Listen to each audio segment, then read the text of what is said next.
Good morning students, my name is Anirudh and I am from Adarsh senior secondary school Khai Shergarh. तो हमारी 9th class की science का chapter चल रहा है, chapter 5 fundamental unit of life, जीवन की मूलभूत इकाई, जो कि सेल से रिलेटेड है, कोशिका से संबंधित है। तो इस चैप्टर के अंदर हम कर रहे हैं सेल की पार्ट्स यानी कि सेल ऑर्गेनलीज, कोशिका अंगक। तो आज का जो हमारा फर्स्ट टॉपिक रहेगा वो है माइटोकॉन्ड्रिया। ठीक है, ये भी एक प्रकार की सेल ऑर्गेनली है जो कोशिका के अंदर पाई जाती है। ठीक है, these are elongated organelles and are bounded by 2 membranes. तो जो माइटोकॉन्ड्रिया होता है वो क्या होते हैं, लंबे होते हैं। ये एक प्रकार की लंबा कोशिका अंगक होता है यानी कि इलोंगेटेड ऑर्गेनलीज होती हैं एंड बाउंडेड बाय 2 मेम्ब्रेन्स। इनके ऊपर क्या होता है, दोहरी झिल्ली लगी होती है यानी कि 2 मेम्ब्रेन लगी होती है।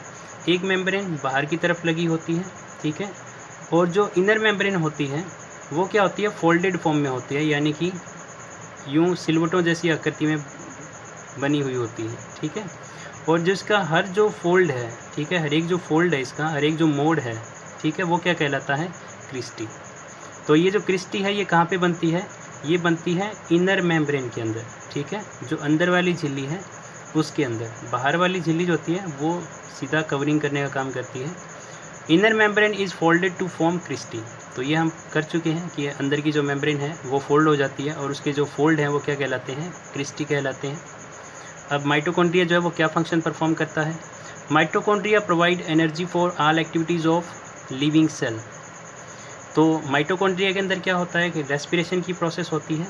ठीक है, रेस्पिरेशन का जो पार्ट है वो मैं आपको आगे एक टॉपिक में करवा दूंगा स्पेशली। तो रेस्पिरेशन का मतलब होता है कि जो फूड होता है यानी कि ग्लूकोज होती है उसका क्या हो जाता है, ऑक्सीडेशन हो जाता है यानी कि ऑक्सीजन के साथ उसकी रिएक्शन हो जाती है और उसका ब्रेकडाउन हो जाता है। और ब्रेकडाउन होने की वजह से क्या बनता है, carbon dioxide plus water and plus energy. ठीक है, तो जब भी जो खाद्य पदार्थ हैं उसकी ऑक्सीजन के साथ रिएक्शन होती है इनसाइड द सेल, ठीक है, तो वहाँ पे क्या बनता है, कार्बन डाइऑक्साइड बनती है, जल बनता है और ऊर्जा बनती है। और यही जो रिएक्शन है ये क्या कहलाती है, रेस्पिरेशन। हिंदी में इसको हम श्वसन कहते हैं, श्वसन। ठीक है, तो ये जो रेस्पिरेशन की प्रोसेस है ये कहाँ चलती है, एनिमल सेल के अंदर यानी कि जो जंतु कोशिका होती है उसमें चलती है, ये माइटोकॉन्ड्रिया के अंदर। ठीक है, तो माइटोकॉन्ड्रिया जो होता है इसके अंदर क्या बनती रहती है, एनर्जी बनती रहती है और ये एनर्जी सेल के द्वारा यूज़ कर ली जाती है अलग अलग तरह के कार्य में। ठीक है, यानी कि डिफरेंट टाइप ऑफ एक्टिविटीज़ के अंदर इसका यूज़ हो जाता है। इसीलिए अब क्योंकि ये माइटोकॉन्ड्रिया एनर्जी प्रोवाइड करवा रहा है, ऊर्जा प्रदान करवा रहा है, इसीलिए इसको क्या कहते हैं, powerhouse of the cell यानी कि कोशिका का बिजली घर इसको कहा जाता है। नेक्स्ट जो सेल ऑर्गेनली है वो है प्लास्टिड्स, हिंदी में भी इसको प्लास्टिड ही कहा जाता है। These are found only in plant cells. तो प्लास्टिड जो होते हैं वो एनिमल सेल्स में प्रेजेंट नहीं होते हैं यानी कि ये जो जंतु कोशिका होती है उसके अंदर प्लास्टिड नहीं पाए जाते हैं। These are found only in plant cells, ये सिर्फ जो पेड़ पौधों की कोशिकाएं होती हैं उनके अंदर प्लास्टिड्स पाई जाती हैं। प्लांट्स में पाई जाने वाली जो प्लास्टिड्स होती हैं वो 3 तरह की होती हैं। पहली है ल्यूकोप्लास्ट, दूसरी है क्लोरोप्लास्ट और एक होती है क्रोमोप्लास्ट। इंग्लिश में और हिंदी में इनके नेम सेम हैं। ठीक है, तो ल्यूकोप्लास्ट के बारे में देख लेते हैं। तो ल्यूकोप्लास्ट जो होती हैं, दीज आर कलरलेस प्लास्टिड्स। तो इनका अपना कोई रंग नहीं होता है यानी कि ये रंगहीन प्लास्टिड होती हैं। These are present in stem and root cells of the plant. तो ये कौन से सेल्स में पाई जाती है, ये पेड़ पौधों की जो तने होते हैं और जो जड़ें होती है यानी कि स्टेम और रूट की जो कोशिकाएं होती है, जो सेल्स होते हैं, उनके अंदर जो प्लास्टिड पाई जाती हैं वो ल्यूकोप्लास्ट पाई जाती है। ल्यूकोप्लास्ट फंक्शन क्या परफॉर्म करते हैं, तो मेनली जो ल्यूकोप्लास्ट हैं इनके अंदर क्या स्टोर रहता है, इनके अंदर जो स्टार्च है, ठीक है, प्रोटीन है या जो लिपिड्स हैं वो इनके अंदर संरक्षित रहते हैं यानी कि इनके अंदर संचित रहते हैं, जिनको सेल जो है वो बाद में यूज़ कर लेते हैं। सेकंड जो प्लास्टिड्स हैं जो प्लांट्स के अंदर यानी कि पेड़ पौधों में पाए जाते हैं उनकी सेल्स के अंदर, तो वो हैं क्लोरोप्लास्ट। तो क्लोरोप्लास्ट के बारे में तो आपने पहले भी पढ़ लिया होगा पिछली क्लासेस के अंदर कि क्लोरोप्लास्ट जो होते हैं वो ग्रीन कलर के होते हैं, हरे रंग के होते हैं। ठीक है, और बेसिकली किस में हेल्प करते हैं, in the process of photosynthesis, यानी कि प्रकाश संश्लेषण प्रक्रिया में ये सहायता करते हैं। तो these are green coloured plastids, तो इनका कलर कैसा होता है, हरे रंग के ये प्लास्टिड्स होते हैं। अब इनका हरा जो रंग होता है वो किस वजह से होता है, क्योंकि इनके अंदर एक ग्रीन कलर का पिगमेंट पाया जाता है जिसको हम कहते हैं क्लोरोफिल। इनके अंदर एक क्लोरोफिल नामक लवक पाया जाता है, यानी कि पिगमेंट होता है, जिसकी वजह से इनका जो कलर है वो ग्रीन होता है, यानी कि हरा होता है। अब कौन से टाइप की सेल्स के अंदर पाए जाते हैं, तो ये बेसिकली जो ग्रीन लीव्स होते हैं या जो ग्रीन स्टेम सेल होते हैं, यानी कि जो हरे तने जो होते हैं उनकी कोशिकाओं के अंदर, और जो हरे पत्ते होते हैं उनकी कोशिकाओं के अंदर ये क्लोरोप्लास्ट प्लास्टिड्स पाए जाते हैं। थर्ड टाइप के जो प्लास्टिड्स हैं वो है क्रोमोप्लास्ट, ठीक है। तो क्रोमोप्लास्ट, इनका जो कलर होता है वो डिफरेंट हो सकता है, यानी कि काफ़ी ज़्यादा कलर्स में ये पाए जाते हैं। हो सकता है इनका कलर येलो हो सकता है इनका कलर रेड हो, ठीक है। तो ये अलग अलग तरह के कलर्स के हो सकते हैं।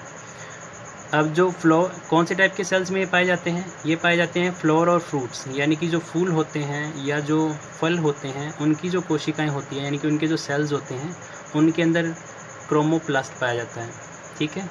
अब देख लेते हैं कि जो अलग अलग तरह के प्लास्टिड्स हैं वो क्या फंक्शन परफॉर्म करते हैं, यानी कि उनके क्या क्या कार्य हैं। Leucoplast mainly store food in the form of starch, proteins and lipids, यानी कि जो ल्यूकोप्लास्ट होते हैं उनके अंदर बेसिकली क्या होता है कि जो खाद्य पदार्थ हैं वो संचित रहते हैं, जैसे कि स्टार्च या प्रोटीन्स या लिपिड्स, ये इनके अंदर स्टोर रहते हैं। Second, chloroplast prepare food by the process of photosynthesis. तो क्लोरोप्लास्ट, जैसे मैंने आपको पहले भी बताया कि आप पिछली क्लासेस के अंदर इनके बारे में पढ़ चुके हैं, ठीक है।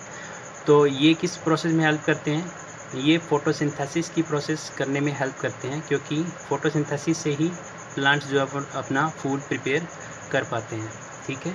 Chromoplast provide different colours to fruits and flowers. और जो थर्ड टाइप की जो हमने पढ़े थे प्लास्टिड्स, क्रोमोप्लास्ट, वो क्या करवाते हैं, जैसे मैंने आपको बताया था कि ये अलग अलग तरह के कलर्स के हो सकते हैं।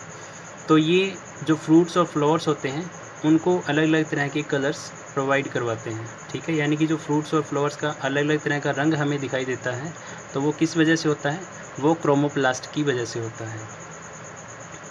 नेक्स्ट जो सेल ऑर्गेनली है वो है वैक्यूल, जिसको हिंदी में खाद्य रिक्तिका या फिर जिसको रसधानी भी कहा जाता है। क्या होता है वैक्यूल? इट इज़ स्मॉल और large size cavity containing cell seed. तो जो वैक्यूल है इसका साइज़ जो है वो छोटा भी हो सकता है या फिर हो सकता है कि इसका साइज़ काफ़ी बड़ा भी हो, ठीक है। जैसे कि जो एनिमल सेल होते हैं, यानी कि जो जंतु कोशिका होती है उसके अंदर इसका साइज़ छोटा होता है, ठीक है। और प्लांट सेल की बात करें, यानी कि जो पेड़ पौधों के अंदर पाई जाने वाली कोशिकाएं होती हैं उनके अंदर इसका जो साइज़ होता है वो काफ़ी बड़ा होता है, ठीक है। तो वैक्यूल जो है वो एक कैविटी प्रकार के होते हैं। कैविटी मतलब एक थैलीनुमा आकृति के ये होते हैं, एक थैली जैसा काम करते हैं। कंटेनिंग सेल सीप। सेल सीप का मतलब होता है कि जो एक प्रकार का कोशिका में पाया जाने वाला जो रस होता है, ठीक है, जूस, ठीक है, तो वो इसके अंदर पाया जाता है। और यहाँ पे उस रस को या उस जूस को हम क्या बोलते हैं, क्योंकि वो सेल का पार्ट है, ठीक है, तो इसलिए हम उसको बोलते हैं सेल सीप, ठीक है। तो इसी हिंदी के नाम से आप समझ सकते हो रसधानी, यानी कि जिसके अंदर रस भरा हो, ठीक है। तो सेल सीप का मतलब होता है कोशिका का रस, ठीक है, यानी कि cell sap. Separated from cytoplasm by a membrane called tonoplast. अब ये बेसिकली क्या होता है, होता तो सेल के अंदर ही है, ठीक है। जैसे कि फॉर एग्जांपल ये मैंने यहाँ पे न्यूक्लियस यानी कि केंद्रक बना दिया है, ठीक है। और ये आपको समझ लीजिए कि ये एक वैक्यूल है, ठीक है, एक रसधानी है, खाद्य रिक्तिका है। तो ये बेसिकली कहाँ पे प्रेजेंट है, साइटोप्लाज्म के अंदर है, ठीक है।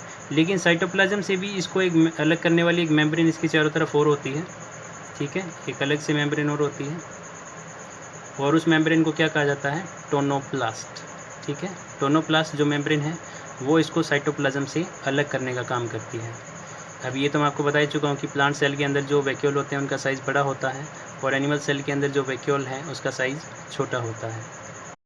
सेल सीप यानी कि जो कोशिका का रस होता है वो किससे बना होता है, ए वाटरी सॉल्यूशन यानी कि एक जल जिसके अंदर ऐसा सॉल्यूशन, ऐसा एक विलियन जिसके अंदर जल की मात्रा ज़्यादा हो, containing sugar, proteins, amino acid, minerals and metabolic waste. और इस विलियन के अंदर क्या क्या होता है?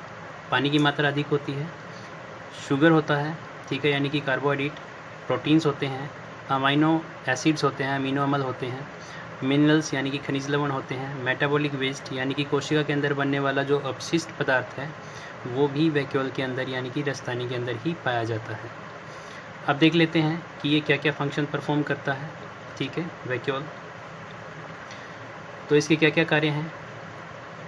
It helps in the osmoregulation of the cell, यानी कि कोशिका के अंदर जो साल्ट और वाटर की जो कंसंट्रेशन है, यानी कि कितना जल कोशिका के अंदर रहेगा, कितना साल्ट की जो अमाउंट है यानी कि जो लवण है वो कोशिका के अंदर रहेंगे, तो ये सब कौन निर्धारित करता है? इसको मेंटेन करने का काम कौन करता है? ये वैक्यूल के द्वारा किया जाता है।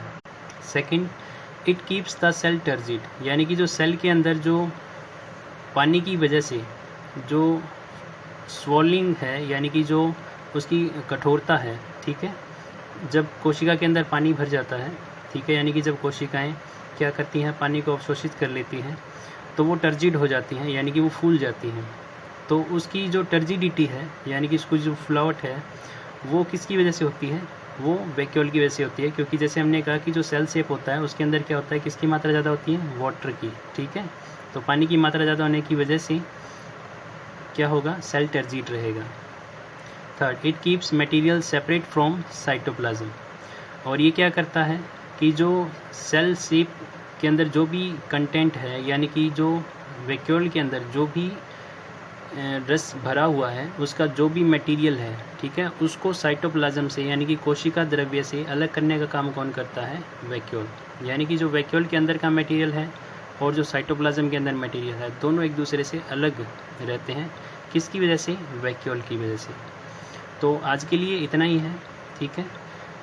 तो इससे रिलेटेड जो भी क्वेश्चन है वो मैं वीडियो के लास्ट में डाल दूँगा, और इस चैप्टर की जो NCERT की एक्सरसाइज है वो विद आंसर आप हमारे स्कूल के YouTube चैनल पर देख सकते हैं, ठीक है, और वहाँ से आप उनको नोट डाउन भी कर सकते हैं। तो आज के लिए बस इतना ही। Thank you.